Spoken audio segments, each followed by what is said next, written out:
What's happening, friends? Welcome to Podcast Unlocked, episode 438. Coming up on this week's show, we'll recap and analyze the Phil Spencer interview that we had last week. We had an hour with the head of Xbox himself, and he said a lot without explicitly saying anything. So we'll talk about that, plus a big rumor about Resident Evil 8 and more coming up on Podcast Unlocked.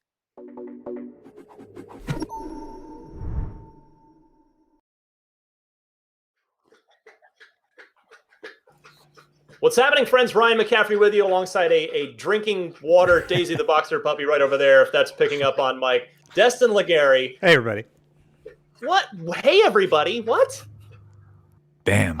I got to build up to it, Ryan. Oh, okay. All right. Brandon Tyrell filling in the gaps. Hey, everybody. Doing what Destin won't. And Miranda Sanchez. Hello. Hello. Good to see you guys. I haven't actually seen you in a little while because last week you all got bumped off the show. My apologies for that. Wow. Just right out of the gate. It was a fantastic episode. It's okay. Yeah.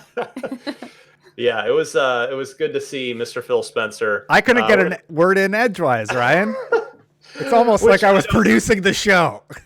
Yeah, it was planned that way for people that are wondering. But yeah, it's tough. Phil was supposed to come in to IGN. He was going to be coming in first during GDC, and then he was still going to come down. And obviously things did not go according to plan because nothing in the world is according to plan anymore. But he was very kind to finally we decided to try and make it happen remotely. And it's tough. It's tough to do interviews like that over when there's a little bit of an input delay and a lag. I mean, it's tough enough doing this show when we're all trying to not talk over each other. So, Justin, you were kind to just hang back, produce, and and not end up. Poor guy didn't get to ask anything. Yeah, it was awesome. But looking at all the questions that Lion had lined up, I just made the decision. I'm like, I'm not going to say anything. I'm just going to focus on production. And I think the piece turned out great. And Ryan, you did an excellent interview. I really liked being there to listen to it live. It was very fun. I guess we might as well start there because there is a lot to talk about with the Phil interview. So you've all listened to it. Destin, you were in the room, as it were. So what sort of jumped out at you guys the most of what Phil talked about? For me, it was the confidence about the delays. The fact that he doesn't have a contingency plan, that he feels very confident that they're at least going to be able to facilitate the first round of releases for the Xbox Series X. That really jumped out to me. Maybe that's not as important to most people. Like, obviously, he's proud of the product and everything, but that's cool. That says a lot that they're coming out strong and they're not too worried considering everything else going on in the world. Miranda? One moment I really liked was actually New Games Plus, and Damon was asking about what sort of lessons they had learned from the Xbox One launch, and Phil's reaction was just kind of priceless. He was just like, yeah, we learned a lot about that. And it came down to him talking about knowing the consumer, like knowing who they want to do. And I really liked how he was backing his team constantly through both interviews and talking more about like, hey, we know that the Xbox One launch was not really our finest moment. And a lot of that came down to certain objectives from leadership. And now that they have a different leadership, and now that they still have that same team, though, or a lot of the people on that team.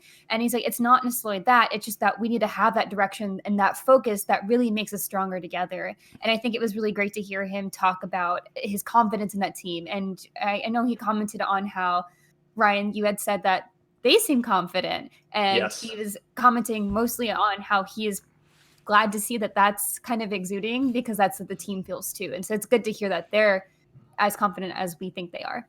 Yeah, you're referring to, so if you haven't seen it, friends, it's Phil, we shot back to back with him. He was also on Next Gen Console Watch, our weekly, as the name implies, Next Gen Console Watch for PS5 and Xbox Series X that airs every Friday at 9 a.m. Eastern, 6 a.m. Pacific. So yeah, we did about 25 more minutes with Phil, Damon, and myself. So do check that out. Yes, sorry, I think I said News Games Plus, which is That's the other okay. show we have. I was like, wait, wrong That's show. A good show. We've got a lot of shows. Yeah. Brandon, how about yourself? What sort of jumped out at you? Really just kind of echoing what Destin and Miranda said. I think there was a confidence from Phil that I think we'd all been alluding to throughout, the last couple months.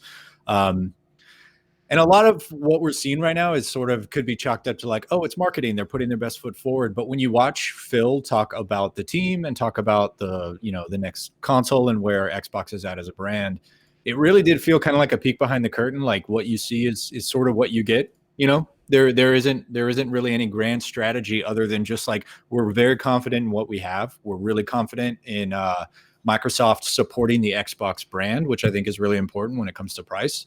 And just sort of where they are, developing a console for an intended audience and sort of the philosophy shift, not necessarily like Miranda was saying, not necessarily like, well, we, threw out the old playbook, got a whole new team and we're making a new Xbox for a new era. It's sort of just a shift in priorities for them. And it was really sort of enlightening to see that it all felt very genuine. Yeah, it's listening to you reminded me of specifically of the part where I had asked Phil, and pardon me if this was on next gen console, which I think this was on Unlocked. I can't keep them straight anymore since we did them both back to back. But when Phil talked about, I had asked him, hey, the console design clearly took a major step forward from the Xbox One S, then to the X, and to now to the Series X versus before that. And I asked, was it a new team of industrial designers? And he very politely and respectfully was like, hey, no, this is, I hate when people bring that up, because he made it clear that, to your point, Brandon, that they were given proper direction and ample time to execute on the top level vision. And I know Phil didn't mean it this way. This is now me just sort of projecting this, but there was that, and there was a couple of one or two other times where it was very clear that it was, hey, without naming names, those were metric decisions, and those were clearly those were not good decisions, and it was not managed well. And it is clear now under Phil Spencer that things are being managed much better. And we're starting to see the physical results of that in the form of the Series X, the form factor and the specs and everything that this machine is doing. So the thing that I wanted to bring up to you guys next, I think the number one thing that jumped out at me from the interview, and I want to get your guys' take on this, is when we talked about price, and there goes the TV. So I need like a swear jar for every time. It's a drinking game. Every time the TV goes off on me, the OLED screensaver that cannot be disabled. But so we got to talk. Of course, I asked about price, and I knew he wasn't going to reveal the price on Podcast Unlocked. But I thought, well, maybe we can try to learn something if I ask it in a clever enough roundabout way. And his answer, I thought, was very telling, and I want to see what you guys thought. So he said, I don't have the exact quote written down, but he used the term, they are staying agile on their price. I said, are you locked in, or are you going to be prepared to react to what Sony's price might be? And he said they are staying agile, and he specifically said, I have the support of our CFO and of our CEO, Satya Nadella.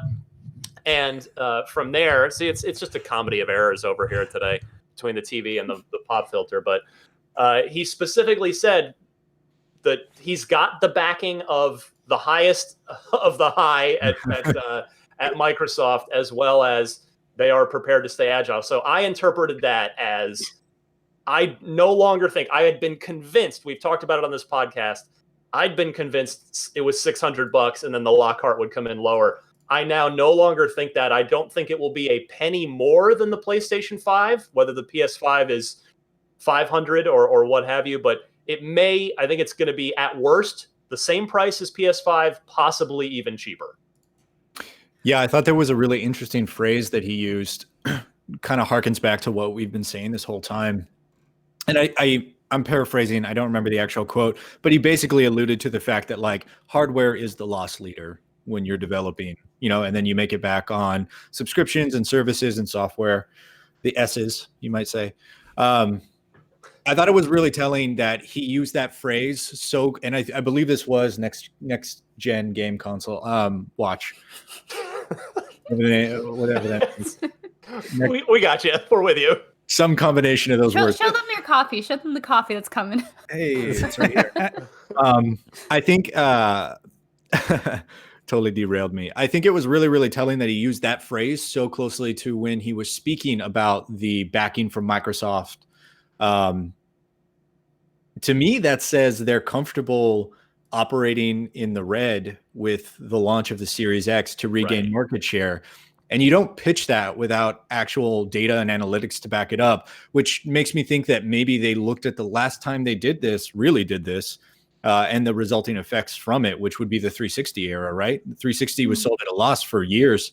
And then they won the market. That was really kind of the golden era of the Xbox. Sure.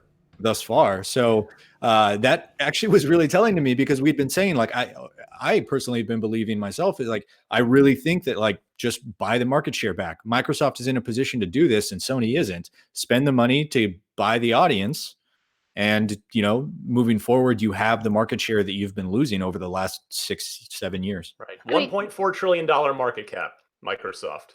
Yes. Yeah. And that was something Phil was saying on Next Gen Console Watch as well, was that when you guys were getting down to all of our poll data and like what people are invested in for Xbox versus PlayStation versus Nintendo stuff, and like what they're going to buy or not buy, one thing he pointed out as such a huge factor is price. Like, that was Phil's sticking point. It's like, yes, we both have games, but at the end of the day, like, price is such a big thing for them. And like, I think that was surprising to me, of like how, I get, obviously it makes sense. People want to buy something that's a little bit cheaper sometimes. And like that makes a lot of sense too.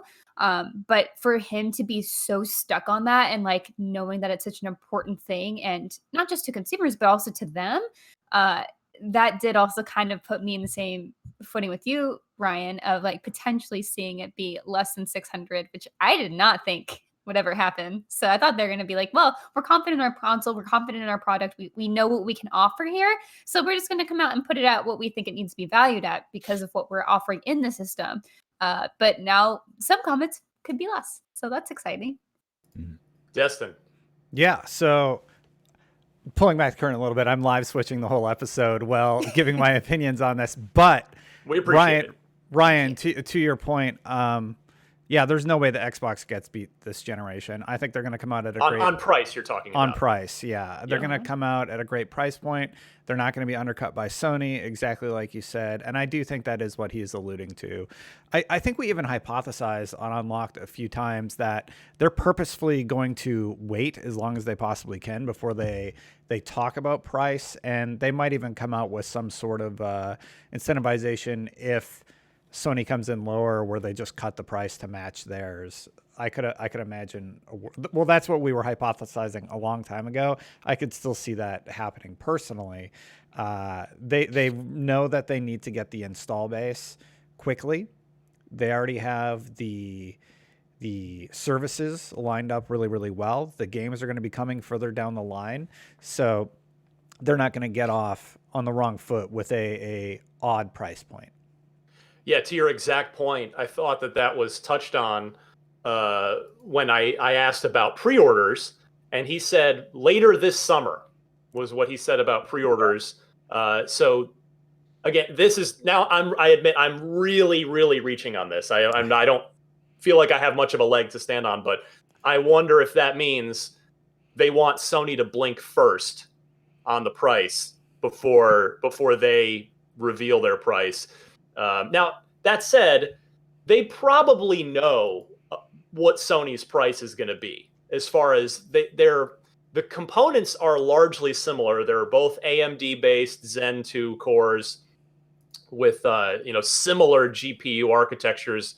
It's sort of, at least from the general component sense, Microsoft having the more powerful versions. But my point is, Microsoft probably has at least a pretty good idea of what the PS5 costs to build, just like they know exactly how much their machine costs to build. So they probably have a good idea of what Sony's going to set the retail price for PS5 at, and they are. I would imagine that they are.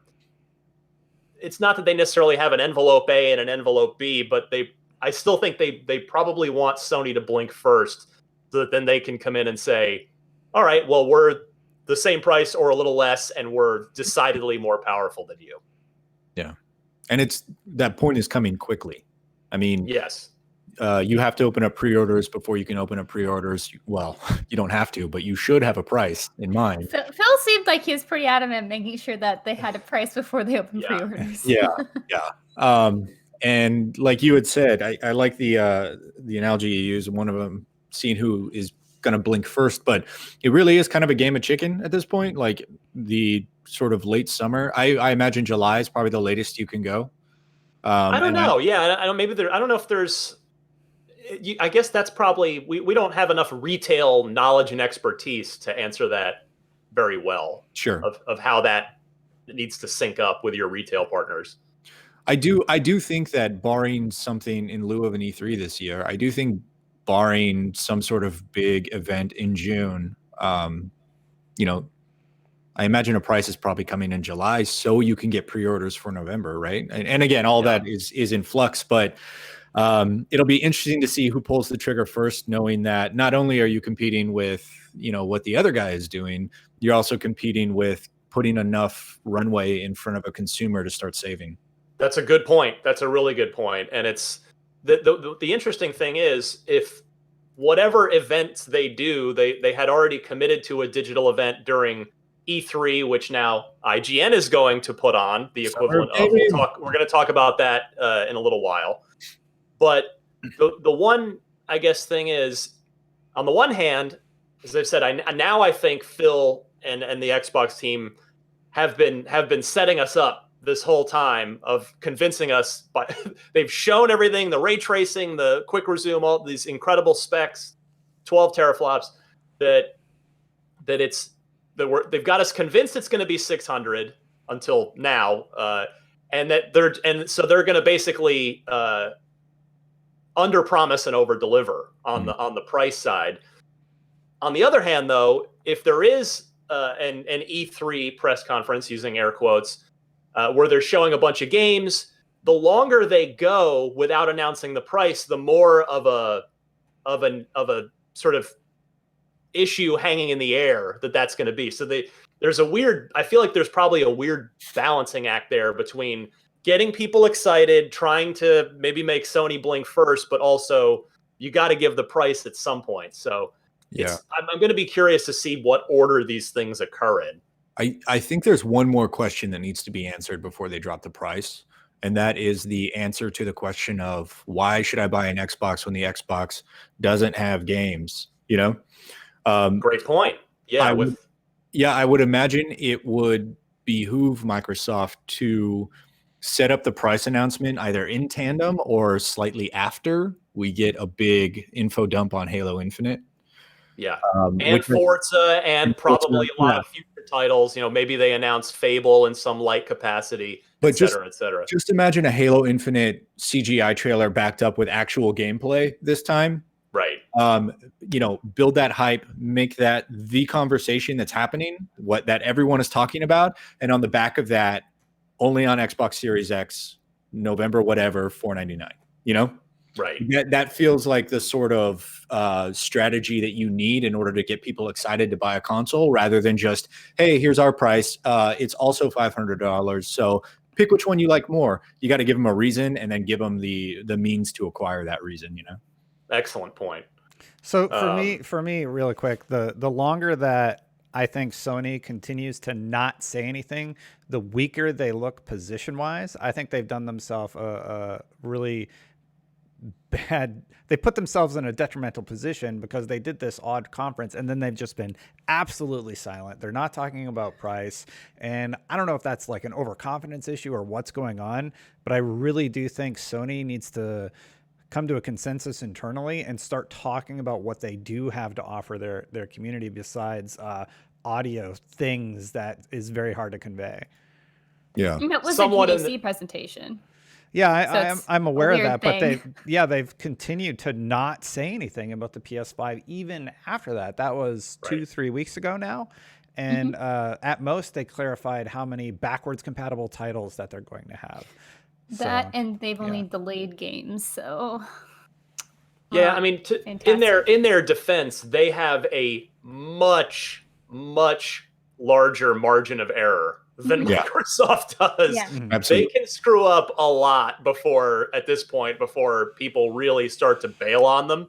But yeah, you nevertheless make a good point about it, and yeah, I mean, there are some people wanted us to talk on Unlocked about there was this one, what appeared to be a long form YouTube comment making the rounds from someone purporting to know people that the PlayStation 5 is in big trouble and it's overheating and it's this and it's that. And it's like, I mean, I don't believe that for a second, but Ryan, real quick to address that, we don't comment on that stuff. There's no way for us to verify that as a source. Right. That could literally be anybody. That could be my uncle works at Nintendo. Exactly. And while it's a fun conversation starter, it's really important that we're responsible with how we cover news.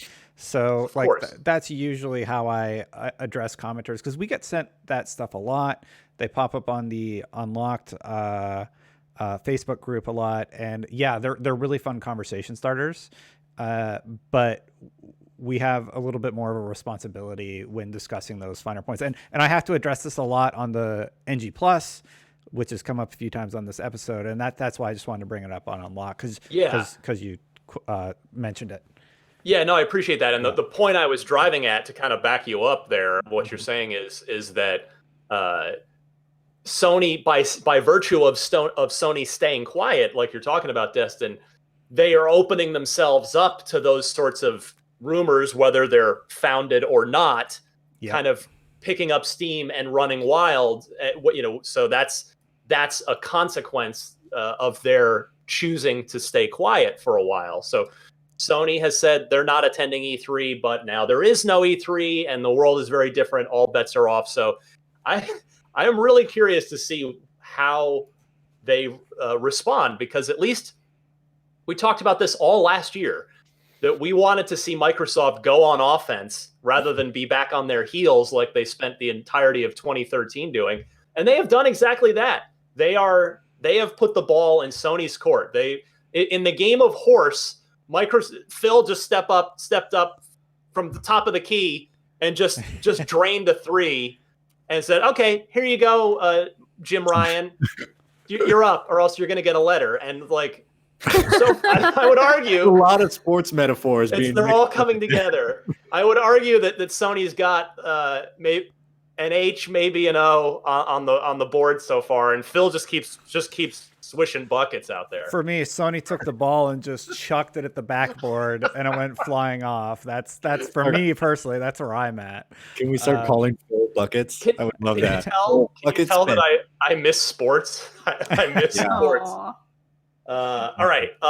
Other stuff. We've got a lot to talk about this week, so I want to keep going through this Phil interview. But I thought Phil is I will say unequivocally, off camera, off mic, the Phil you see on camera is the same guy off. He is a very genuine, very humble, very kind human being. And you heard him say, I think the closest, I was trying to get him to kind of thump his chest a little bit on the specs now that the PS5 specs are out. And I think we got the closest he would get to it, which is where he said, I wrote down the exact quote. He said, "When we finally saw it," meaning the PS5 tech reveal, "I felt even better about the choices we made on our platform, and I kind of expected we would." So that was him, again, reading. This is me reading between the lines. I think that was him saying they felt pretty good that they were going to come in more powerful than Sony, and after they saw it, he's very, very, very confident that they have done exactly that. I read that line, and I was like, oh, go ahead. Go ahead. You can do it. Next. He's very confident. Yes, and so far with good reason to be. Yeah. I thought it was interesting because we've spent time on Unlock talking about, are we going to see limited territory launches for Series X if COVID-19 affects the supply chain to a certain enough degree? And Phil was very clear, saying really regardless of what hurdles the virus fallout has on the supply chain side, they are not going to be doing a staggered territory by territory launch. It is global or bust. I don't think I'm really reading between the lines on that. I thought he was pretty clear about it. Yeah, I mean, he specifically mentioned in how the Xbox One launched so late in certain territories, like with Japan, it was like what 9 to 12 months late. 9 months, yeah. It was so much later, and you can see how just launching late kind of deals like a big blow on fans in like certain areas, and then also you don't have any chance to grab any sort of market share in those territories if you have a competition launching there and they can get the latest games on that other system that's already out. Like, you just lose so much by doing that. So I think he was pretty clear about that and the priorities in making sure that it is a global launch.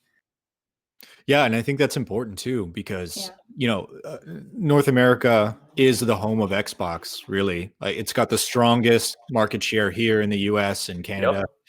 Yep. Having said that, Europe and Japan are totally Sony's. I mean, Xbox has a better presence in Europe than in Japan, but really, the PS5 is. What? I'll tell you, those Xbox displays in Japan are real sad. Yeah. I mean, I go to Japan for TGS and stuff, so I'll always be like, oh, I want to go to the game store and see what's up. And then I go over to the Xbox section, I'm like, hang in there, guys. One day.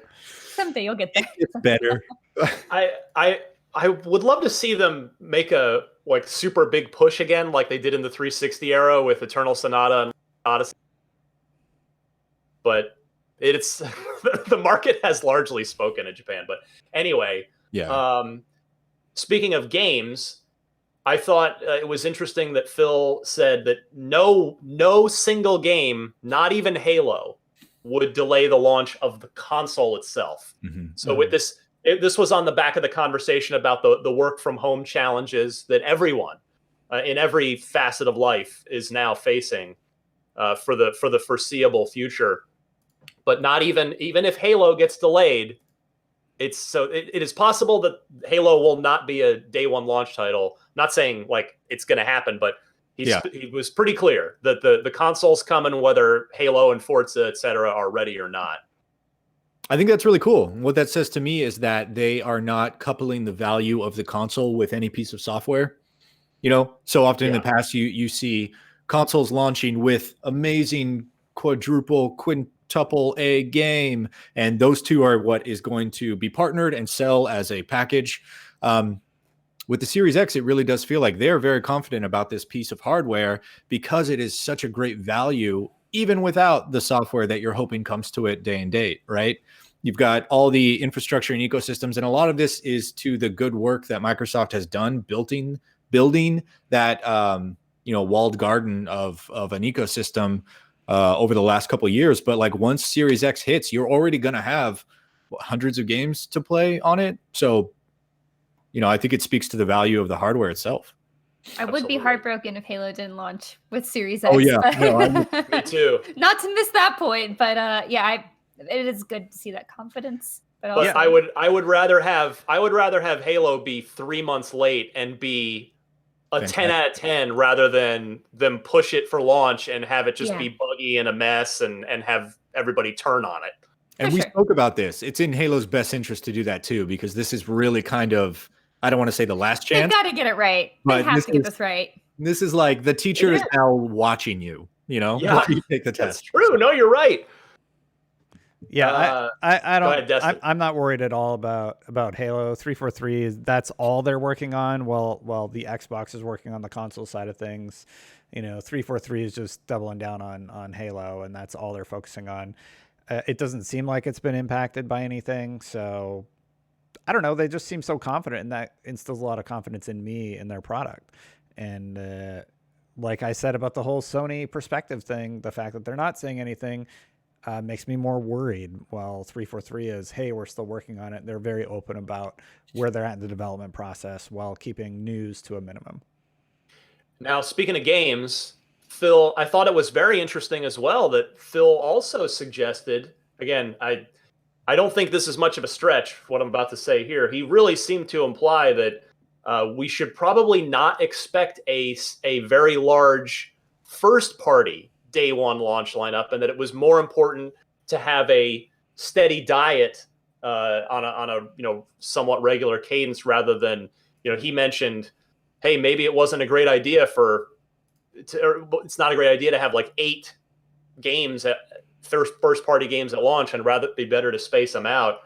So I think it's probably just going to be Halo and Forza if everything goes on schedule, and then third parties, and then any other first party stuff is going to come at a fairly near intervals after that. Yeah, and I'm fine with that. Yeah, I think it's smart. I mean, you use Game Pass as a stopgap until the rest of the stable is ready. What you don't want to happen is on either end of the extreme, right? You buy a console and you have nothing to play, or you buy a console and there are so many choices, you can only pick 2 and the rest of them suffer. So right. I think, you buy your Forza or your Halo and then you have Game Pass, and that keeps you going until Fable next or whatever comes down the pipe. I mean, you kind of look at how Nintendo did their release plan with the Switch originally. Like they very much paced everything out for the big releases so that you had something hitting every few months that was high quality and interesting. And I think that goes a lot further than just putting all of it out at once, to your point, Brandon, about just having too much to play. Things don't get in the spotlight because they're all just like pushed to the side because these are the 2 front runners among all the great games you just put out. So that's good. Yeah, it hurts sales too. God, can you imagine developing a game for 5 years to debut on the next gen console, and then it's the buried by Halo? It's the runner up to Halo. Yeah. Yeah. Great point. All right. What else was a couple more points on this? He really seemed to think I brought up Sunset Overdrive because we love that. And I thought, again, this is my interpretation. I don't know what you guys think. I thought he seemed to kind of take blame for it, because I thought what he was saying was that it effectively got buried by all the BS around, just all the bad karma and bad news around the Xbox One itself. Yeah. In that early part of the generation, and so people weren't giving Sunset Overdrive a chance because nobody was giving the Xbox a chance. Yeah. I read it a little differently. I think I read his emotional response as more, I wish it would have done better. Here's some things I could have done to make it better, but I don't see it as him taking blame for it having done poorly. I think he just loves that game so much the way that we do. And I think he would have liked to see it do better.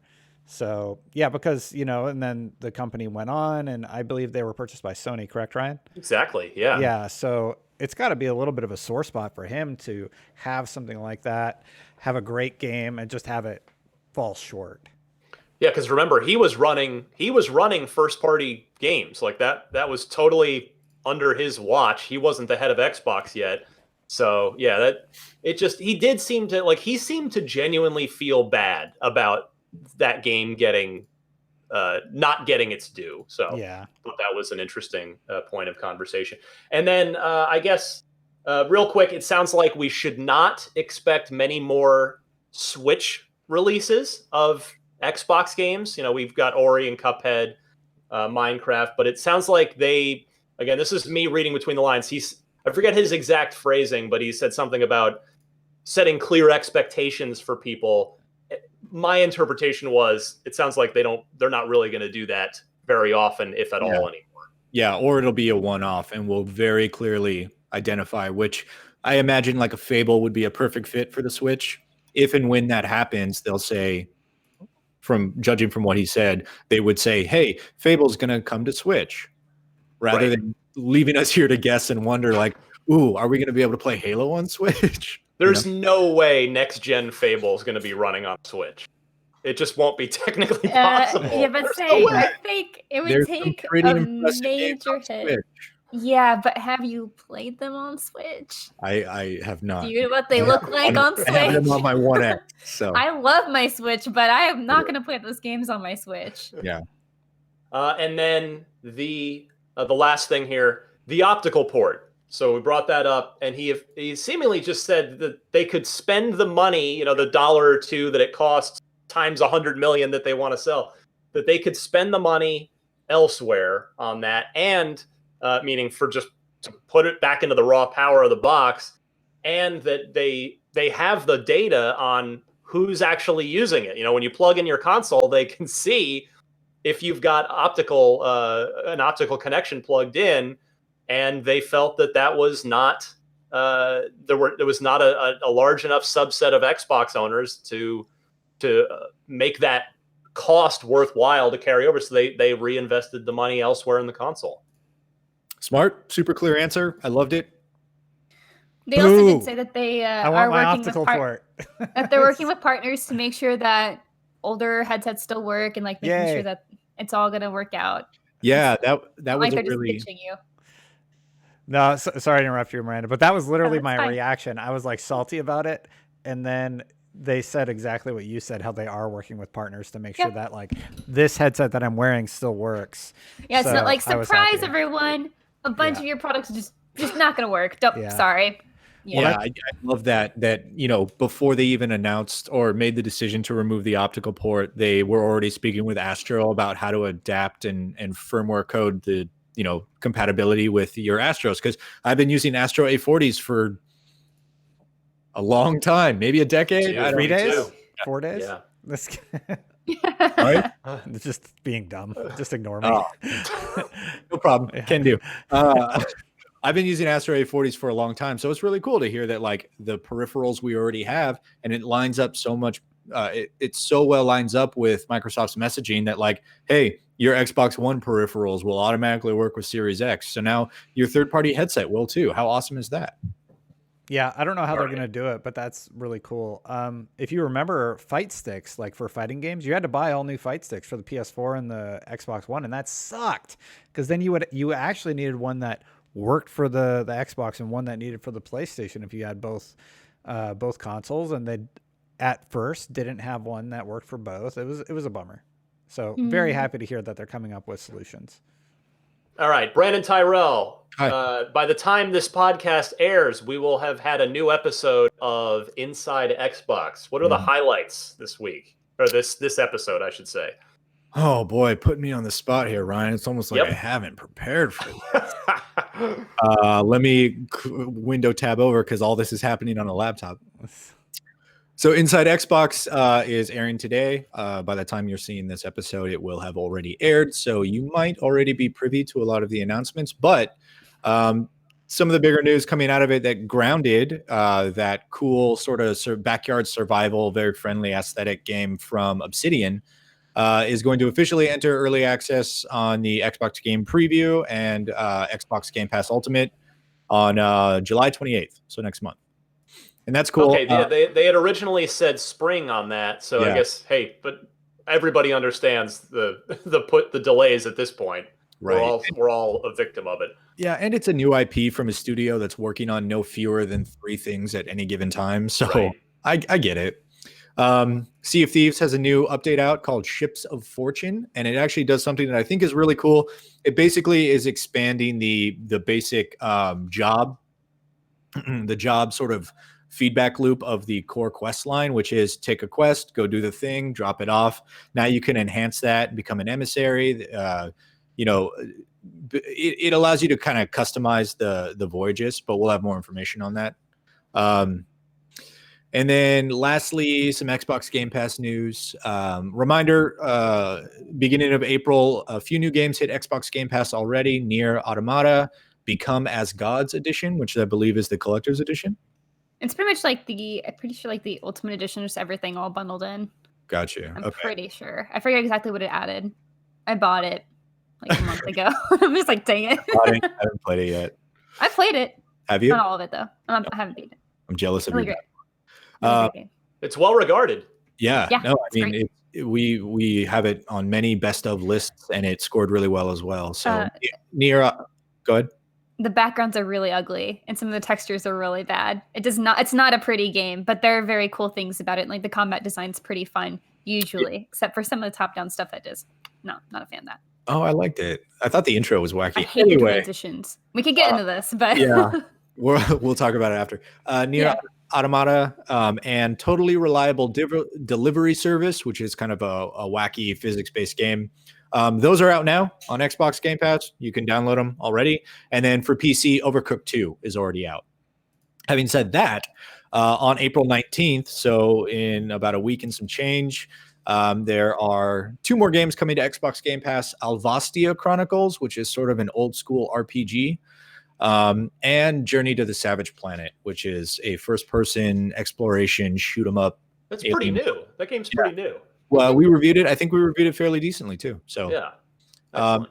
And then for Xbox Game Pass for PC, there are several games that are coming soon. I don't know if these are associated with the April 19th date as well, but they are Football Manager 2020, Avastia Chronicles again, Mistover, which I'm not familiar with, and then that Netflix sponsored Stranger Things 3, the game that came out a couple months ago. That's now coming to PC. It's that 8-bit retro style graphics on that, right? It looked pretty cool. I don't know if you haven't. Yeah, I haven't. I mean, obviously, I haven't gotten around to it, but it did look pretty cool, especially if you like Stranger Things. I know they developed it in tandem with season 3, so I think a lot of the storylines cross over.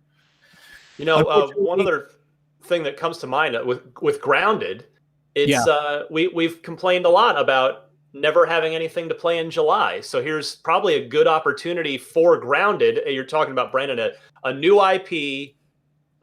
It's been 4-player co-op survival, right? Which is Shrunk the Kids set in the backyard.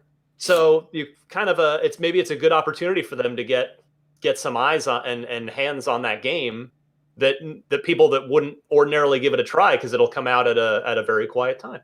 Yeah, it's almost like Summer of Arcade is back. Whoa, let's not get ahead of ourselves here. Yeah, and I do genuinely love. Look, I'm the loudest person in the room when it comes to saying I think Microsoft really does need to double down and hit those exclusives for the more mature audience, more akin to what Sony has in their stable. Having said that, I do really love what Microsoft is doing with the very low barrier to entry, potentially free to play games that are cooperative, sort of a social sort of play style with a really cartoonish aesthetic that families can get into. You can play it with grandma, like I really do love that they're doubling down on that, and Grounded seems like it's going to be another crack at that. We shall see. Jumping back to Xbox Game Pass, sadly, it can't all be good news. The sun must set. And with that, on April 15th, about a week from today, there will be a bunch of games leaving Xbox Game Pass on both console and PC. I'm going to go down the list. There are a few heavy hitters in here, and I'll let you know which platform they're on. Hey, go chew that somewhere else. The Book of Unwritten Tales 2 on console is leaving on 4/15, as is Guacamelee Super Turbo Championship Edition and MTX versus ATV Reflex. MX versus ATV Reflex. As well as Samurai Showdown 2. On PC, games that are leaving on April 15th are Fez, Into the Breach, which is fantastic. If you haven't played it, please check it out. Should only take you about 6 hours to get through the whole thing. And a game that I've always wanted to play but haven't yet, Prey. Computer. That is also leaving for both console and PC. So if you're like me and you've wanted to play it and you just haven't gotten around to it, download it now, check it out. Or if you like it and you're not going to finish it in time, if you have Xbox Game Pass, you get discounts on games, so you'll get a discount to buy it as well. It's spooky. Yeah, spooky. Games come and games go from Game Pass. That is how it works, just like Netflix. So good to have a PSA on those big boys that are leaving the service. Yeah. Oh, one more. Sorry, Valkyria Chronicles is leaving PC. Okay. Let's check that out. Noted. That's a good one. Okay. April. Hey, Miranda. April Games with Gold. What do we got? April Games Gold. We've got Project Cars 2 available April 1st to the 30th on Xbox One. We have Knights of Pen and Paper Bundle April 16th. Oh, that's a good game. I played that on my phone. Sorry. Yes, I did too. It's a lot of fun. It's very charming. D&D, but in like a different kind of setting. It's very cute. Fable Anniversary will be available now, April 1st to the 15th on Xbox One and Xbox 360. We also have Toy Box Turbos April 16th to the 30th on Xbox One and Xbox 360. I got to get that. I totally forgot. I tweeted about that, and I was like, I have to Toy get Box that. Turbos? Fable Anniversary. just to like Yes, have yes, it digitally, New right? Fable. I'm going to play Absolutely. the hell out of that game Mhm. because it's Yep. been a decade since I played Fable. Well, you've got till the 15th, so hop on it. Download it, and remember, you can be as evil as you want to be, and you'll grow horns and everything. I was the Halo guy. I was a big hulking armor with a halo. I thought it was very on point. I'm always Yeah. good. I always do the nice things. And then I guess we'll maybe end on here because we've got to move along. But Resident Evil 8, we've got a big rumor which has been corroborated. So the rumor came from a known Resident Evil leaker. This person is clearly has good contacts. They go by Dusk Golem on Twitter, and great VGC has corroborated this stuff. So we've got a pretty solid leg to stand on as far as this rumor goes. Known leaker isn't really a flattering way to. But Dusk Golem is such a great handle to go by for leaking. Yeah. It's really fun. Infamous information bandit. Right. Maybe I like that, Brandon. See a doctor if you're a known leaker. That's, I don't know, a urologist.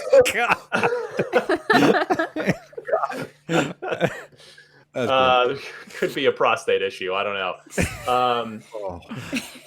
Anyway, Resident Evil 8 is evidently on the way, and apparently was previously in development as a third Resident Evil Revelations game, but it was testing so well internally that they decided to just turn it into one of the mainline entries and go full RE8 with it. It will feature new mechanics and themes like insanity, hallucinations, occultism, and not being able to trust others.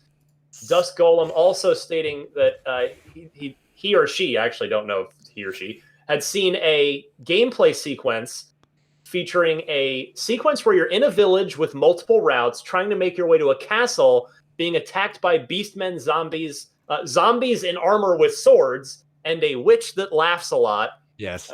Like that. Witches are classic witches. Quite the sense of humor. And according to VGC, it will feature RE7's protagonist, Ethan Winters. So my quick takeaway from this is, as soon as I read that it would feature new themes like insanity, hallucinations, and not being able to trust others, I thought of one of my favorite games of all time, which is Eternal Darkness on the GameCube. Yeah. Mm-hmm. If you're not familiar with Eternal Darkness, it had these insanity effects that were actually pretty convincing. It would you'd start to lose your mind as this sanity meter would drain, and it would mute your television. It would lower the volume and mute your television, and it would pretend to delete your save file. It wouldn't actually do it, but stuff like that. Eternal Darkness, great game. So the first person Resident Evil 8 with Eternal Darkness like stuff in it, among other things, sign me up. This sounds great. It would make your TV go into screensaver mode when you least expected it. Yeah. Crazy things like that. No, you know, I actually love the effects from Eternal Darkness. I also thought of Amnesia. Amnesia sort of did the same thing where bugs would start crawling on the screen and you would hear auditory things. And I love that effect in games. I think it's rad. I mean, this is basically Resident Evil : Lovecraft, you know, like it's really, really cool. The insanity stuff. I love the fact what you were saying about Eternal Darkness is great. And I was with you up until you were like the insanity meter on the screen. And I was like, no, you don't need a meter for that. And what I really love is the UI for Resident Evil 7 is so organic that I think showing the effects of losing your mind in a way that is such a stripped down HUD is going to be really, really creepy. Yeah. And I think this is the team that'll think up some really creative ways. I would just put a dead pixel right in the center of your screen and have it slowly grow. Oh, now that's how you torture players right there. You're a monster, Something wrong with my Brandon. TV. What's going on? What happened? So 2021 is the alleged time frame for this game, and it would of course be for Series X and PS5. And be very curious to learn more about this one. It wouldn't surprise me at all if this ends up being announced on perhaps Microsoft stage at at the air quotes E3. Let's just forget it. We're calling it Summer of Gaming, which is actually the thing that we need to talk about now before we do loot box. And actually, while we're on the subject, Resident Evil 3, perfect segue, out this week, reviewed well by Lucy O'Brien of IGN.com. So do check that out if you are interested. And then, Brandon, you were talking about some Game Pass stuff. Well, other games that will be coming into Game Pass that got new release dates. Minecraft Dungeons did end up getting pushed a little bit, which is, again, perfectly understandable. The transition to work from home, throwing a wrench into production. Minecraft Dungeons, May 26th now. So we've got about a month and a half to go. Won't be much longer there. And then Wasteland 3, a slightly more significant delay. That one was going to be May 19th. That one's been pushed a few months to August 28th. So we'll have to wait a little bit longer for In Exile's next release. And yes, the Summer of Gaming. Destin Legary. Yeah. What are we doing? What have we done? What are we undertaking here? Okay, so I actually have the press release up here. I'm just going to read you the first two paragraphs really quick. IGN, a world leader in games and entertainment media, has revealed its plan for a new global online Summer of Gaming event with regularly scheduled programming. With E3 2020 canceled, this new digital event will act as a focal point for potentially millions of viewers looking for all the latest news and impressions around games and the next generation of console hardware. So it starts in June. And we have some partners signed on, including 2K, Square Enix, Sega, Bandai Namco, Amazon, Google, Twitter, Devolver Digital, THQ Nordic, and more. Ryan, maybe you have an update. We're talking to everybody. Yeah. Yes. Yeah, but that's the long and the short of it. There's some quotes from parent stuff in our press release, but this is tremendously exciting. Behind the scenes, like what you're seeing on Unlock today and what you've been seeing with News Games and More, that's been like the testing grounds for the tech, and we're going really big with this. Dave's developing a whole new system, sort of inspired by what we've done thus far, and man, it's going to be good. It's going to be good. Definitely. Yeah, since the ESA doesn't want to do it, we'll do it ourselves. That's what the commenters said, right? we'll do it live. Yeah. We'll do it ourselves. So hope everybody out there joins us. We'll have a lot more details and information to come, including schedules and who's going on when and which games and which publishers, et cetera, et cetera. But yeah, it's going to be a lot of work for us. Mr. Brennan Tyrell, right over on my screen there. His life will soon turn into a nightmare of spreadsheet scheduling, for which we thank him greatly in advance for trying to help put all this together. I don't know what you mean, Ryan. It will be so fun. Yeah, we had our first Strike Team 9 a.m. meeting this morning, and we are well underway talking to some people. There's a lot in that, what Destin was reading, there's a lot in that and more column that I think people are going to be really excited about. So it's a ways away, but stay tuned. It'll come together and it'll be awesome. Stay tuned. We will have a lot, but our goal is to try and an E3-like experience in as good a job as we can in digital form that you can enjoy from home. So stay tuned for that. All right. Finally, before we go, let's do our loot box and our trivia. Start with the loot box. Chris, whose gamer tag is Abnormal Pirate, asks, if you could have a game based on a supporting character or set in a world of an already established game to, reboot or spin off a series, what setting would you choose? So we're kind of more or less talking about a spin-off here, kind of a, Frasier spinning off from Cheers type of thing. Is there a character? Is there somewhere else in a universe you play around? Destin, you look like you're itching to talk.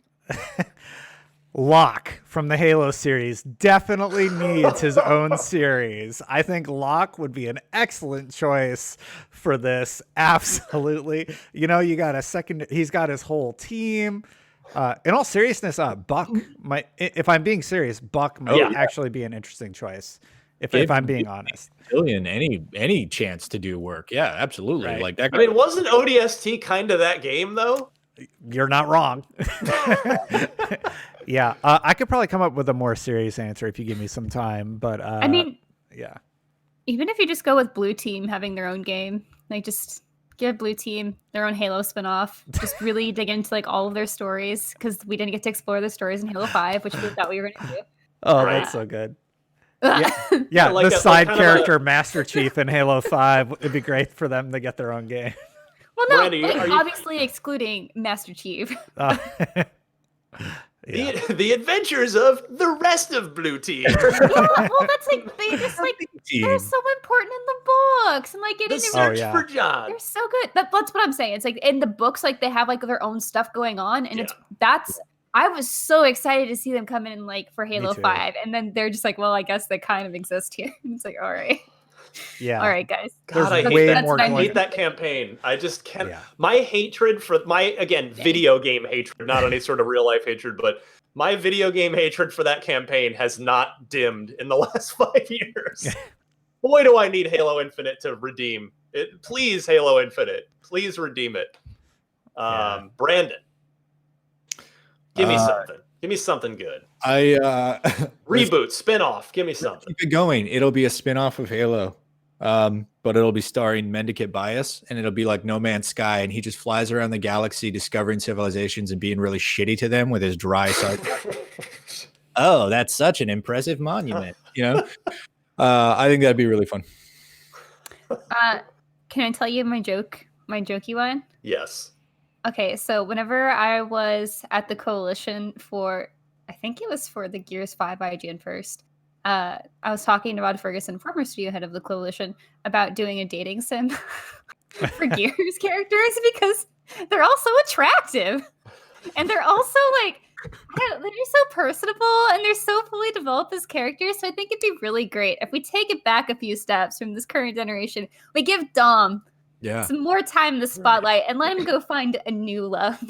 in a dating I just sim. thought of the dirtiest joke that I can't say on the show because it's the show, and because my wife and daughter are like one room over. But I'll slack it to you guys later. I'll save it for after the show. It requires a Marcus Phoenix impression. Okay. You'll just read it in Marcus Phoenix's voice later. But So anyway. I don't know why, but when you brought up this question, all I kept Yeah. thinking of is Legacy of Kain. But both Raziel and the main character in that game had their own narratives told sort of intertwined together, and by the way it wrapped up and everything. But anything Legacy of Kain, Yeah, I think more that's- about that world. dude, that series coming back would be so incredible on next gen. Mm-hmm. Yeah, don't mess Well- with it too much. There was that leaked prototype that somebody had done, like that. That was a pretty big departure. Just keep it about those characters, and yeah. Well, I'm going to go with exactly what I told Phil Spencer last week, actually.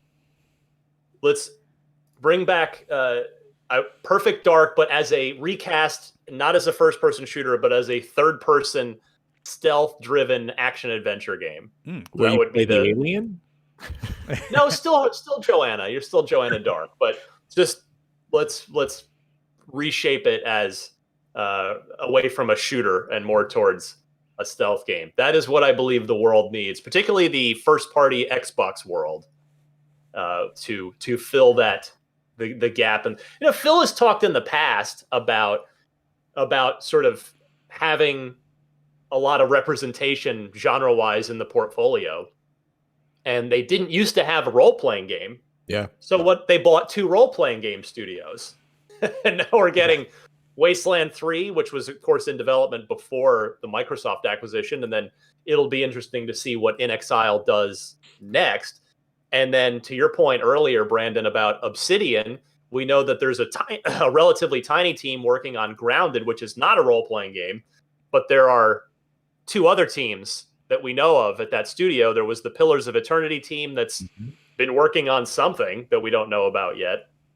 And then the Outer Worlds team, who I would imagine are doing a sequel. That would be the obvious guess, given how well that game was received and how well it is done. But anyway, so RPG now covered, and they've got racing games and first-person shooters and third-person shooters, but how about a stealth game?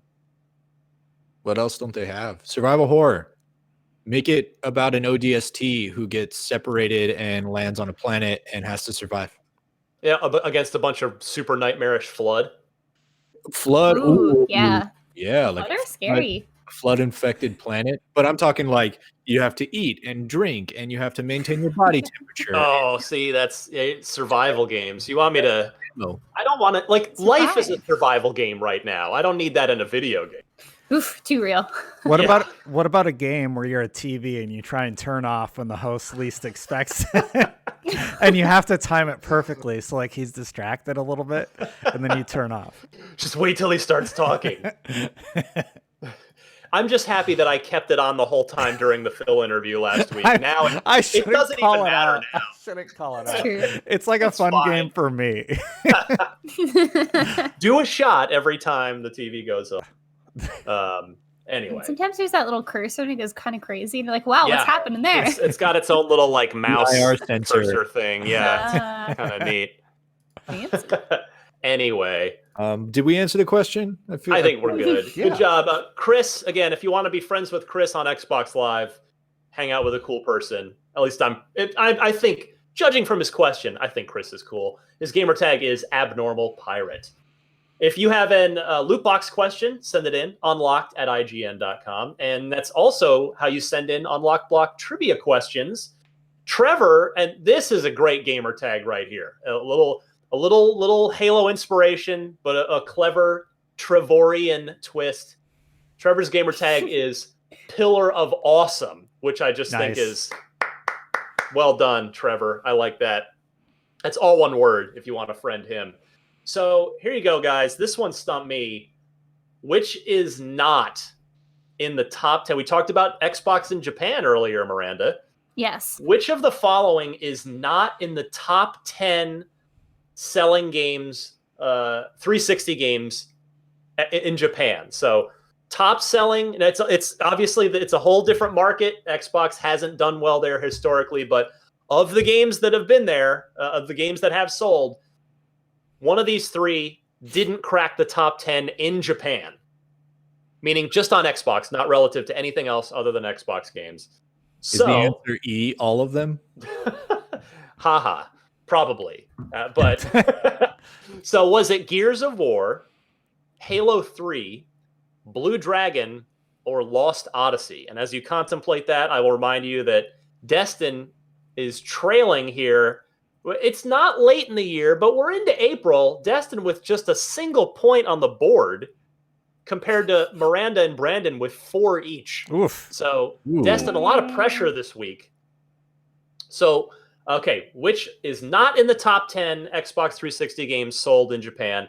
Gears 1, Halo 3, Blue Dragon, or Lost Odyssey? I'm gonna go to Destin first on this. All right, so I think this one's a trick because Blue Dragon and Lost Odyssey, you'd think those two hit the top 10. They were basically designed to entice the Japanese market, right? Blue Dragon being from an acclaimed developer, Lost Odyssey being sort of in that RPG vein. We know Halo and Gears do well over there, but potentially not as well as in the USA, where they're huge markets. We know Gears is a huge LATAM audience, so I'm gonna go Gears. Okay. I feel like I'm just winging it, to be honest, but I think All right. this is I think it's a little trick question. I think it's going to be something that you would think would do well in Japan. A is my final answer. All right, Brandon, I'm going to go your way next as you pet Penny the dog over there. She's so sleepy. Oh, she's so cute. Yeah, actually, I don't think it's a trick question. And I think Destin's at 100% right. I think it's Gears of War because Lost Odyssey and Blue Dragon were sort of part of those olive branches that were extended to the Japanese market with the Xbox. And Halo is sci-fi robot spaceman, which kind of has overlap with Japanese culture, as I understand it. So I think it's Gears of War. All right, Miranda, I you am want to also, break with the No. crew here? No, I'm also going with Gears of War. Cheaters. Huh. From what I know about Japan, I'm so- going to say Gears of War. Now that I tricked them, can I change my answer? I mean, it could be something else, Just but that's kidding. just of the list. I think it's Oh my Lost God. Odyssey now that I think about it, but I'll stick I with have my no idea. original answer. All right. Well, Trevor got all y'all. It That's was good. Lost Odyssey. Wow. Lost Odyssey was number 12 on Oh, the that's close. Yeah. on the Xbox game sales list in Japan. So Dang yeah, it. Gears, Yeah, new Halo, IP, and Blue Dragon. New That's IP, good. you know, Blue Dragon came from I think a Final Fantasy creator, so I could imagine. Yes, Mizuguchi, is that correct? Do I have that? Am I remembering that? That sounds right. correctly? I couldn't remember who it was off the top of my head, but I could imagine that one hitting. And I'm like, you know what? Lost Odyssey was a new IP. We never got a sequel. There's a reason we never got a sequel, even though that game is critically acclaimed. Like everybody who played it seemed to like it for its storytelling and combat mechanics. I have it on my Xbox. It's good. Yeah. The Well- Odyssey opening cinematic was still one of the most impressive moments in video gaming. It looks dated by now, but holy crap, that was amazing. Yeah. And Lost Odyssey, the use of, this is just a random aside, but the use of the Unreal Engine, a Western engine, a licensed engine, that's Japanese developers historically would just build and use their own in-house tech. Lost Odyssey used Unreal Engine and was one of the first Japanese developed big games to really to go external for their technology like that. Now it's more common, but anyway, Trevor, he of the awesome gamer tag Pillar of Awesome, stumped everybody. Nice job on that, Trevor. Well done. No points awarded this week, so Destin will have to try and close the gap next week. So please, out there, if you want to participate, have your name shouted out on the podcast, send me an Xbox trivia question that I can try to stump these guys with. Send it to unlocked@ign.com. I need the question, 4 multiple choice answers, and note the correct one in your email. That'll wrap it up. We're done. It's another Unlocked. 438 of these guys in the books. You can find me on Twitter at DMC_Ryan. If you have not watched both Phil Spencer interviews from last week, I would kindly ask that you do so, because it's always good to talk to Phil, and it's rare. It had been 3 years since Phil had been on our shows, so it was great to have him stop by for an hour on Unlocked and then another 20-25 minutes on Next Gen Console Watch. So I reviewed the currently still PlayStation exclusive the remaster of Call of Duty Modern Warfare 2, but that'll be out April 30th on Xbox. There's a weird timed exclusivity window for that. So if you want to check out that review, that's on IGN as well. Miranda. Hi, you can follow me at Havoc Rose, and that's Havoc with a K on Twitter. Sorry, some news just dropped. I'm like, oh, hello. You get a lot of Slack messages. Anyway. Oh, cool. PS5's new controller. Look at that. Whoa. It's a look.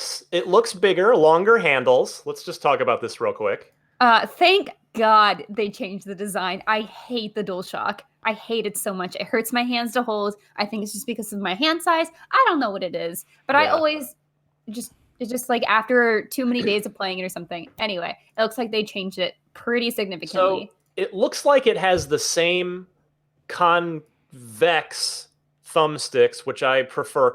I prefer the Xbox's concave. Me too. Sticks. They're still inline. I prefer the Xbox's offset. But yeah, I'm gonna bring this up. I'm gonna bring this up really quick just to show everybody, nice. Ryan. Yeah. We can't see the triggers, the L1, R1 triggers. Or wait, L2, I don't remember which. Anyway, you know what I'm talking about, the triggers. Yeah. But yeah, thankfully, I do like that the handles clearly look longer. So it looks a little more Xbox-ish in general shape. Yeah, I still don't really love the thumbstick placement, but I mean, hey, it's different. It's called the DualSense. Yeah, they rebranded. It's no longer the DualShock, it's the DualSense, which makes me think accelerometer, gyroscope, the whole 9 yards. Yeah, here, let's click on this link real quick. Look at this. This is unlocked behind the curtain here, because usually we don't we're not talking about things as they first hit our eyeballs. Yeah, sorry to derail this. I just saw pop up from somebody. I was like, oh, hello. We just got done talking about how quiet Sony's been. Yeah, I mean, as if to spite us, here we go. They were like, here's a ugly controller. I don't like it. Hey, am I going to be? I think the colors are. I think that thing looks ugly as hell. I don't like how it looks. The colors are. So it's white, which almost certainly means the console is white as well, which means we're going to have opposite colors from Xbox and PlayStation this generation, which we did in the 360 generation, except Xbox 360 was the white console. I guess they were both black, had black cases.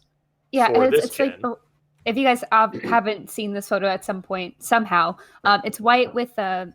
I have to get my door. I'm sorry. I have a package. This is really weird. I'm going to cut out for a second. It's all right, Miranda. No worries. Yeah, I have it up here on the screen. I'm working on resetting a bunch of things. Pulling back the curtain here for a second. Can you just throw it over one of our feeds? Just put it over mine or Miranda's. No. It's there.